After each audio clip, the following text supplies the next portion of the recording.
Hello students, आज आप लोग पढ़ेंगे संस्कृत में समास विग्रह किस प्रकार किया जाता है। ठीक है, हिंदी के समास विग्रह अलग होता है और संस्कृत का अलग होता है।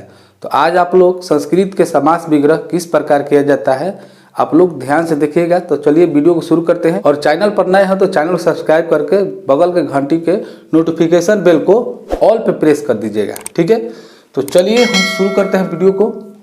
देखिए, सबसे पहले हम देखेंगे अव्ययी भाव समास का किस प्रकार होता है। तो देखिए, अनुरूपम अनुगुणम, उप यहाँ पर लगा है। तो इसका ध्यान दीजिएगा, अगर अनु लिखा है, शुरू में अगर अनु है तो आपको अंत में योग्यम लिखना है या पश्चात लिखना है। अनु मतलब योग्य या पश्चात होता है। ठीक है, तो हम इसको लिख सकते हैं रूप के योग्य। ठीक है, तो हमको बनाना है यहाँ पर रूपस्य योगम योग्यम। ठीक है, इस प्रकार से अनुगुणम बनाना है तो आपको क्या करना है, गुणस्य, अनु लगा है, ध्यान दीजिएगा, योग्यम। ठीक है, गुणस्य पश्चात भी लिख सकते हैं, कोई दिक्कत नहीं। ऐसे इसमें सटीक जो है योग्यम होगा। उपगृहम, जब उप लगा है तो आपको अंत में क्या लिखना है, समीपम। ठीक है, उप मतलब होता है पास, नजदीक। तो हम क्या लिखेंगे, गृह है तो गृह में क्या हो जाएगा, गृहस्य समीपम। ये कुछ हम बता रहे हैं, कुछ महत्वपूर्ण समास का विग्रह जो आपको मैट्रिक परीक्षा के लिए बहुत ही महत्वपूर्ण है और ये इनमें से ही परीक्षा में आ सकते हैं। ठीक है, तो बहुत ही आसान है, आपको कुछ क्लियर भी कर दूंगा कि किस प्रकार से किसका जो विग्रह है किस प्रकार हो रहा है। ठीक है, उपकृष्णम, उपकृष्णम का करना है तो अब क्या करना है, देखिए, कृष्ण से लिख देंगे। ठीक है, और यहां पर क्या हो जाएगा, समीपम। ठीक है, उपगंगम, अब यहां पर ध्यान देने वाली बात है। देखिए, गंगम है तो गंगम का मतलब क्या हुआ, गंगा। तो गंगा जो है स्त्रीलिंग, स्त्री हो गया। ठीक है, स्त्री रूप हो गया। तो यहां पर गंगा या हो जाएगा, क्योंकि यहां पर गंगा का अगर लिखेंगे तो यहां पर लता का रूप यहां पर आ जाएगा, यानी गंगा या हो जाएगा, क्योंकि लता का षष्ठी एक वचन में लताया होता है। ठीक है, तो इसी प्रकार से गंगा या हो जाएगा। यहाँ पर पाई छूट गया है, गंगा या। उप है तो क्या लिखना है, समीपम। ठीक है, अब देखिए, प्रतिदिनम है तो जो अंत में है उसको 2 बार लिख देना, आपको कुछ नहीं करना। देखिए, ऐसे लिखना है, दिनम दिनम प्रति। ठीक है, प्रति लिखिए या आप कहीं इति भी लिख सकते हैं, कोई दिक्कत नहीं है। दिनम दिनम प्रति लिखिएगा। ठीक है, दिनम दिनम प्रति। प्रत्येकम है तो इसका संधि विच्छेद अगर करेंगे संधि में तो प्रति प्लस 1 हो जाएगा। तो ये क्या हो जाएगा, एक यहाँ पर अंत में मिल रहा है तो ये हो जाएगा एकम एकम प्रति। ठीक है, आप लोग समझ रहे हैं। यथाशक्ति में क्या करना है, आपको सिर्फ क्या करना है, जो शक्ति है उसको हम इस प्रकार लिख देंगे, शक्तिम। जो अंत वाला चीज है उसको हम पहले लिख देंगे, शक्तिम। यहां पर बिंदु हो गया तो इसका मतलब म हलंत हो गया। ठीक है, तो शक्तिम और यथा है तो आपको अनति क्रम लिखना है, अनति क्रम्य। चलिए यहां पर देखिए, यथोचितम है तो यथा प्लस उचितम। देखिए, यथोचितम, जैसे कि मान लीजिए सूर्योदय होता है तो सूर्य प्लस उदय होता है। ठीक है, तो यथोचितम यहाँ पर योकार हो रहा है, इसका मतलब कि अ या आ के बाद उ आएगा, हर्षऊ आएगा। तो यहाँ पर क्या हो जाएगा, यथोचितम यानी उचितम, उचितम हो जाएगा, यानी कि हम लिख देंगे उचितम अनति क्रम्य। आपको यथा होगा तो आपको अनति क्रम में जोड़ना है। अनति क्रम मतलब अनुसार होता है। ठीक है, यथा कर्म है तो क्या करना है, क्रमम अनतिक्रम लिख दीजिएगा। ठीक है, आगे यहाँ पर देखिए तत्पुरुष समास में क्या है, जैसे है गंगा जलम, तो इसको जब हम विग्रह करेंगे तो ये हो जाएगा गंगा का जल। तो गंगा का जल होगा तो इसको लिखना है हमको कैसे, गंगा का जल यानी कि गंगायाः जलम, इसको सीधा बना देना है। ठीक है, कर्महीन यानी कर्म से हीन, तो ये हो जाएगा कर्मणि हीनम।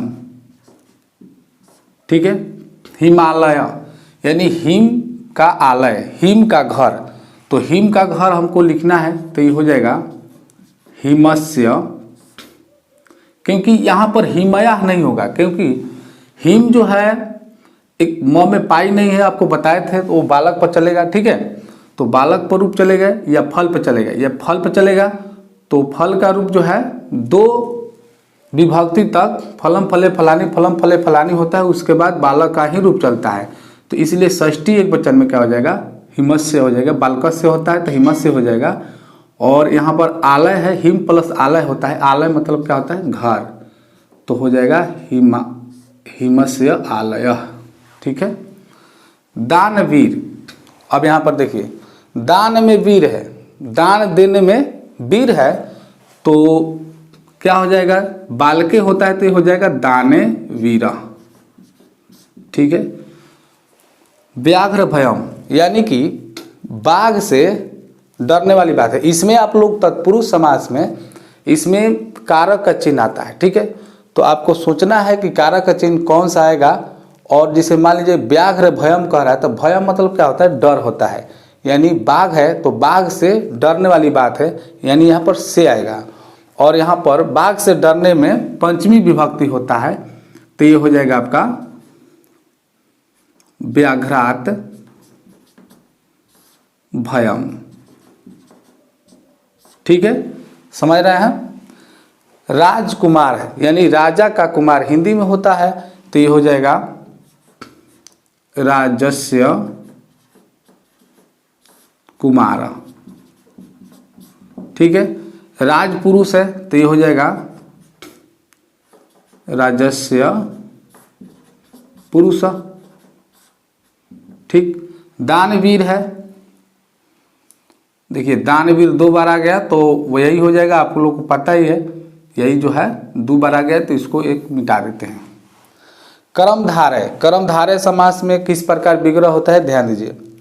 महा, जिसमें महा लगेगा तो आपको लिखना है महा चासौ, जो है आगे राजा, राजा लिख देंगे तो हम लिखेंगे महान, महा का होगा महान चासौ, चासौ राजा। अगर इसमें कोई स्त्रीलिंग रूप होगा, स्त्री होगा, ठीक है, तो स्त्रीलिंग होगा तो आपको महान की जगह पर क्या लिखना है, महती।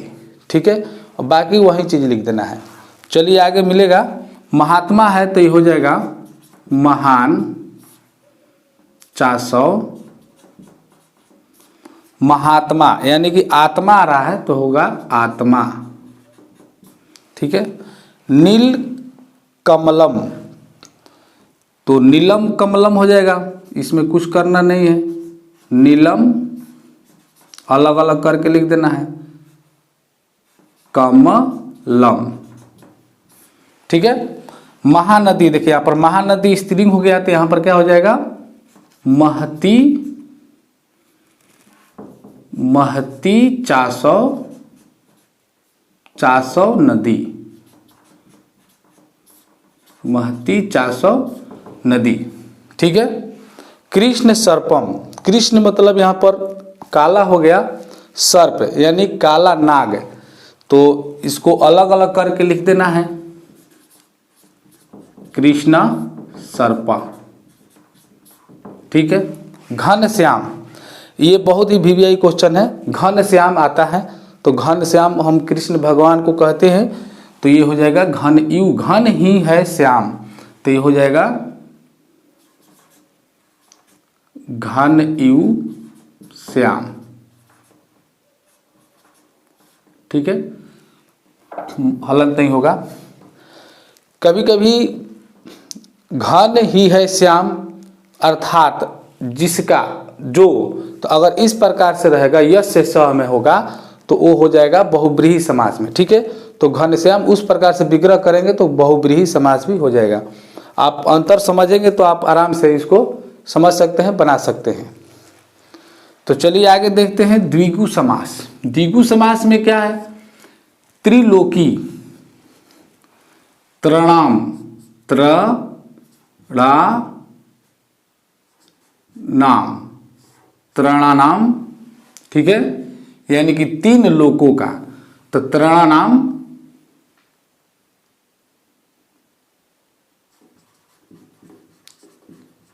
लोकानाम, समाहारा, समाहारा।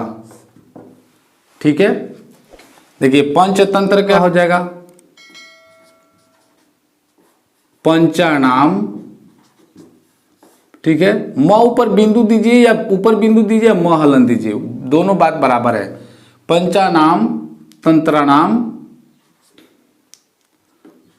तंत्राणाम, समाहारा, समाहारा लिख देंगे।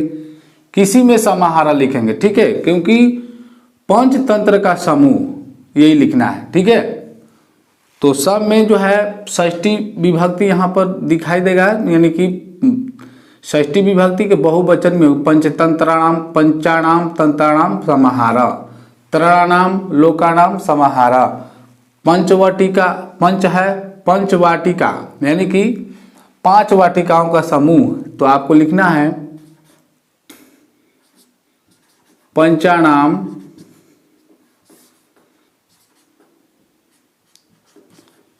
वाटिका नाम। यहां पर हम बिंदु दे दिए क्योंकि उधर हो सकता है कि ना दिखाई दे। शताब्दी है, शताब्दी यानी कि 100 वर्षों का होता है शताब्दी। तो शतानाम, शतानाम, अब्दानाम, आब्दी है तो अब्दानाम, समाहारा। ठीक है, अब देखिए इसी प्रकार से सब द्विगु समास का हो जाएगा। द्वंद्व समास में जैसे है उमापति, तो देखिए द्वंद्व समास में आपको च लगाना है बीच में, च बीच में लगाना है और अंत में भी लगाना है। जैसे कि है उमापति है तो हो जाएगा उमा च पति च। ठीक है, अगर विसर्ग यहां नहीं देते हैं तो ऐसे आप लिख सकते हैं पतिश्च, तो ये हो जाएगा पतिश्च। ठीक है, हरिहरौ, तो ये हो जाएगा हरिश्च, हरश्च। अगर आप विसर्ग नहीं देंगे तो आधा तालाबे स देकर च लिख देना है। ठीक है, माता पितरौ, या माता च, क्योंकि इसमें आधा नहीं आएगा क्योंकि विसर्ग नहीं आएगा। ठीक है, विसर्ग आएगा तभी आधा स लिख सकते हैं। तो माता च पिता च, पिता पुत्रो लिखना है तो हो जाएगा पिता च पुत्रश्च, क्योंकि इसमें आधा स आ जाएगा। पुत्र च भी पुत्रः च लिखेंगे या पुत्रश्च। ठीक है, दोनों सही है। बहुव्रीहि समास, बहुव्रीहि में आप समझते हैं कि जो बाहर से आकर तीसरा पद जो है प्रधान हो जाता है, जैसे लंबोदर है तो इसको हम क्या बोलेंगे? लंबा है उदर जिसका, यानी कि लंबम, लंबम, उदरम, लंबा है उदर जिसका, यानी कि यस्य स। लंबा है उदर जिसका वह क्या होगा। ठीक है, तो यही इसका जो है विग्रह हो जाएगा संस्कृत में। ठीक है, गिरिधर, गिरिधर का हो जाएगा गिरिम धरती यस्य स, यानी कि गिरि मतलब क्या होता है? पर्वत, पर्वत धारण करने वाला। तो कौन थे? कृष्ण जी। पीताम्बर, पीतम अंबरम यस्य स। आपको यस्य स लास्ट में जरूर लिखना है। देखिए पीताम्बर है, पीतम अंबरम यस्य स। नीलकंठ है, नीलकंठम है, तो नीलम कंठम यस्य स। ठीक है, यहाँ पर नीलकंठ होगा, नलकंठ लिखा है, ठीक है, नीलकंठ होगा। तो यहाँ पर देखिए पीला है अंबर, तो अंबर मतलब यहाँ पर क्या होता है? अंबर मतलब होता है वस्त्र, कपड़ा, ठीक है। पीला है अंबर, वाह, ठीक है। नीलम कंठम यस्य स। अब यहाँ पर देखिए थोड़ा सा भिन्न है, चक्रपाणी है, तो चक्रपाणी है तो आपका क्या हो जाएगा? चक्रम पाणी, पाणी मतलब क्या होता है? हाथ, तो यहां पर हो जाएगा पाणव, चक्र पाणव यस्य स। ध्यान रखिएगा, चक्र पाणव यस्य स। चक्र है पाणी में, चक्र है हाथ में, जिसके वो विष्णु हो जाते हैं, ठीक है। नीलकंठ, नीला है कंठ जिसका, उसको क्या बोलते हैं? उनको क्या बोलते हैं? भगवान शिव, शिव जी को बोलते हैं। अब यहाँ पर 6 समास का हम विग्रह बता दिए हैं और इसी के आधार पर सारा जो है आप बना सकते हैं। कोई अगर डाउट होगा तो आप कमेंट कर सकते हैं, ठीक है। अब यहाँ पर 7 नंबर में देखिए, यहाँ पर जो है नैया समास है। तो नैया समास का बहुत ही आसान है, सबसे आसान नैया समास का होता है। जैसे अन्याय है तो आपको सीधा लिख देना है न न्याय, ठीक है। यहाँ पर है अभाव, तो हो जाएगा न भाव। विसर्ग है, विसर्ग दे देंगे। यहाँ पर देखिए थोड़ा सा डिफरेंट है, अनंत, यानी कि यहाँ पर अंत आ जाएगा, अंत में लास्ट में अनंत, यानी कि न अंत। तो यहाँ पर क्या लिखना है? न अंत, ठीक है। अंत।